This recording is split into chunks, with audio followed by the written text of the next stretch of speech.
Hi hello every one welcome to searching birds. இந்த video நீங்கள் பார்த்துட்ருக்கீங்க, மறக்காமல் லைக் பண்ணுங்கள், ஷேர் பண்ணுங்கள், கமெண்ட் பண்ணுங்கள், மறக்காமல் சப்ஸ்கிரைப் பண்ணுங்கள் நண்பா. நம்ம இந்த வீடியோவில் என்ன பார்த்துட்ருக்கோன்னா, தேனியில் கட்டப்பட்டு வரும் ஒரு ரயில்வே ஸ்டாப்பிங்னே சொல்லலாம். அதாவது ரயில் நிறுத்தம், புதிய ரயில் நிறுத்தம். அதாவது எந்த இடத்துல இருக்குதுன்னு பார்த்திங்கன்னா, நம்ம தேனி கலெக்டர் ஆஃபீஸ்க்கு ஆப்போசிட்டில், அதாவது நியர்பை ஐடிஐ ஆப்போசிட்டில் கட்டிகிட்ருக்காங்க. இந்த பிளாட்ஃபார்ம் ஒரு பிளாட்ஃபார்ம் அளவுக்கு கட்டிகிட்ருக்காங்க லென்த்தாக. நான் கூட இவ்வளோ தான் இதிலேருந்து உள்ள ஒரு நினச்சேன்.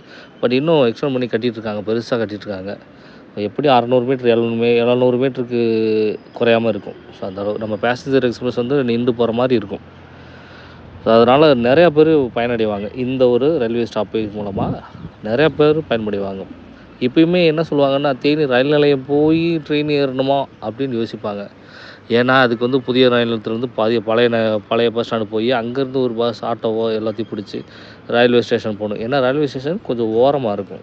அதனால் பெரும்பாலான மக்கள் அதை விரும்ப மாட்டாங்க. பட் இது அப்படின்றது ரொம்பவே பக்கம். புதிய பேருந்து நிலையத்திற்கும் பக்கம். ரொம்ப சிம்பிளாக வந்துடலாம், நடந்தே வந்துடலாம். அதேமாரி இங்கேருந்து பல ஊர்களுக்கும் புதிய பேருந்து நிலையத்துலேருந்து பஸ் கிடைக்கும். ஸோ அதனால் அதிகமான மக்கள் பயன்படுவாங்கன்னா அது இந்த இடத்துல ஒரு ரயில்வே ஸ்டாப்பிங் இருந்தால் மட்டும்தான். அதேமாதிரி நிறையா பேர் ஏகப்பட்ட இடங்களில் பழைய பேருந்து, அதாவது ரயில் நிறுத்தம் ஸோ இருந்திருக்கு. செக்கானத்தில் இருந்திருக்கு, வாழந்தூர் இருந்திருக்கு. ஸோ இந்த மாதிரி இடங்கள்லாம் இருந்திருக்கு. ஸோ அதெல்லாம் மறுபடியும் கொண்டு வரணும்னு நிறைய பேர் கோரிக்கை வச்சுருக்காங்க. அதேமாதிரி பார்த்திங்கன்னா, இந்த கானாவளக்கு பகுதியில் இருக்கக்கூடிய வள்ளல் நதி அந்த இடத்துல கூட ஒரு ஸ்டாப்பிங் இதுக்கு முன்னாடி இருந்துச்சு.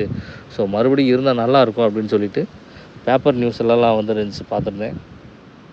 ஸோ கண்டிப்பாக கொஞ்சம் கொஞ்சமாக கொண்டு வருவாங்க. மேக்ஸிமம் 2026லாம் பார்த்திங்கன்னா ஃபுல்லாகவே மின்மயமாக்கம் முடிஞ்சிருச்சுன்னு சொல்கிறாங்க. ஸோ அதனால் வெளி மாவட்டங்களுக்கோ அல்லது வெளி மாநிலங்களுக்கோ ரயில் சேவை கிடைக்கும்னு நினைக்கிறேன். ஸோ உங்களோட கருத்துக்கள் என்னன்றால் மறக்காமல் கமெண்ட் பாக்ஸில் கமெண்ட் பண்ணுங்கள். மறக்காமல் சப்ஸ்கிரைப் பண்ணி வச்சுக்கோங்க நண்பா.